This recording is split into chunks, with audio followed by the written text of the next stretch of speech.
Again, some people. Okay, sorry. Okay. You need to adjust that. Alright, good morning. I'm LaToya, if anyone doesn't know my name, and I'm going to be speaking to you guys about physician-assisted suicide.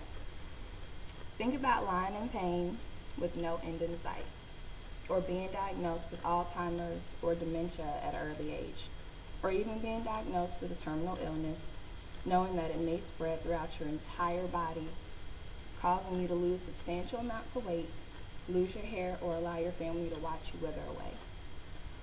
This became 46-year-old Janet Atkins' reality.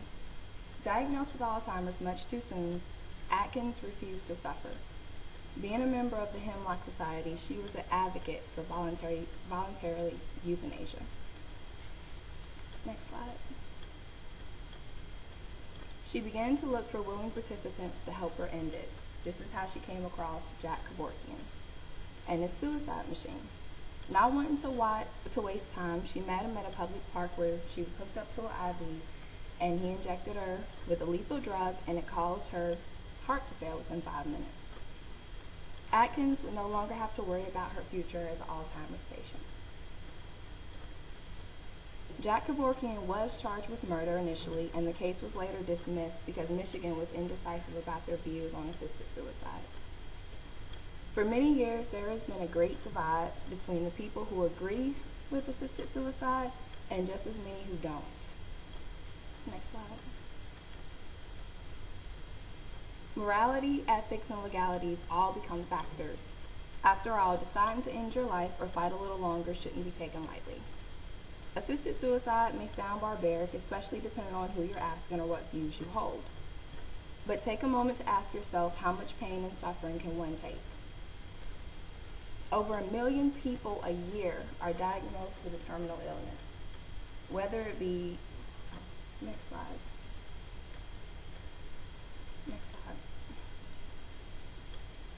Whether emotional or physical, we all have our limits. Someone living with a terminal illness, Alzheimer's or dementia, may experience extreme embarrassment and a loss of dignity. Having someone feeding you, changing you, or bathing you would be downright degrading for anyone.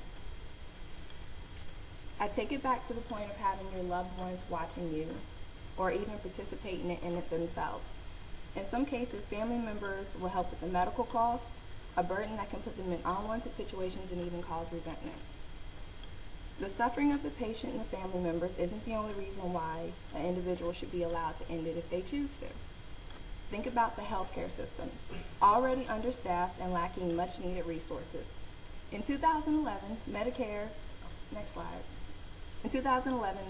paid out an estimated $55 billion just for the last 2 months of a patient's life.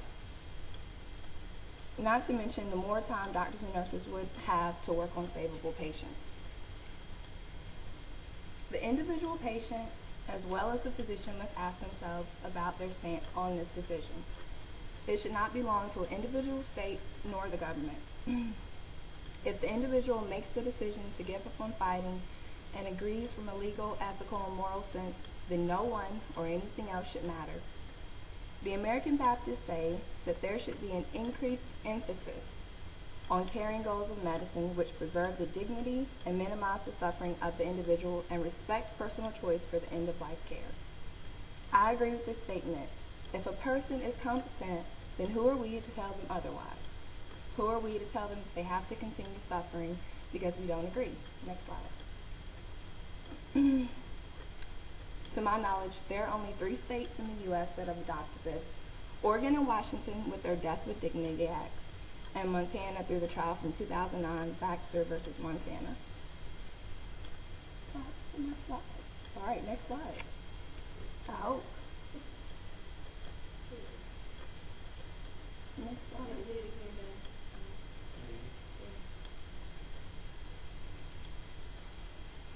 Now, since the passing of the Act through 2011, 935 people were given prescriptions, and of that, 596 patients died from ingesting the medications. About 50% were males and the remaining were females. 90% were concerned with the loss of autonomy, and 82.7% experienced a total loss of dignity. Next slide. Physician-assisted suicide should be a decision between the provider and the patient. It should be implemented under strict policies and monitored closely. The bottom line is, it's your body, so it should be your choice. I got my references from the Patients' Right Council.org, assistedsuicide.org, biography.com, deathwithdignity.org, xenos.org, life.org, wisconsinrighttolive.org, and euthanasia.com. Thank you. All right. Thank you. Okay, big questions, please. I know.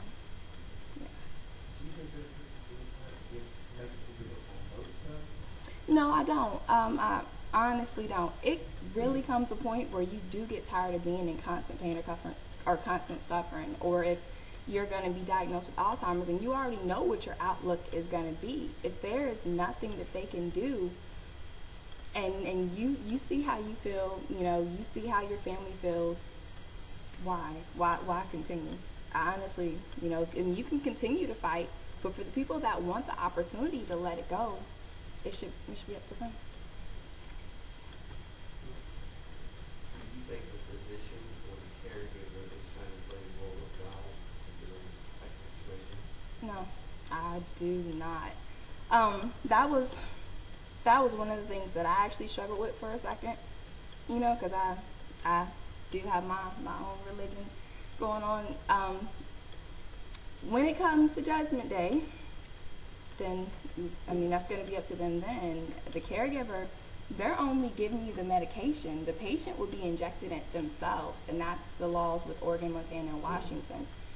So, no.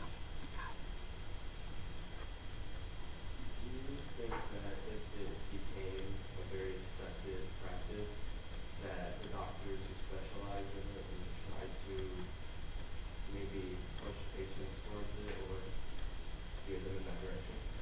That was another concern that I was reading about. Yeah, I do think that is a very real possibility.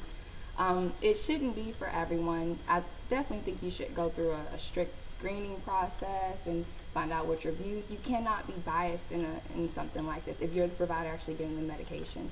And of course, the patient would need to go through a process as well. All right. Thank you much. Should I scan the audience again?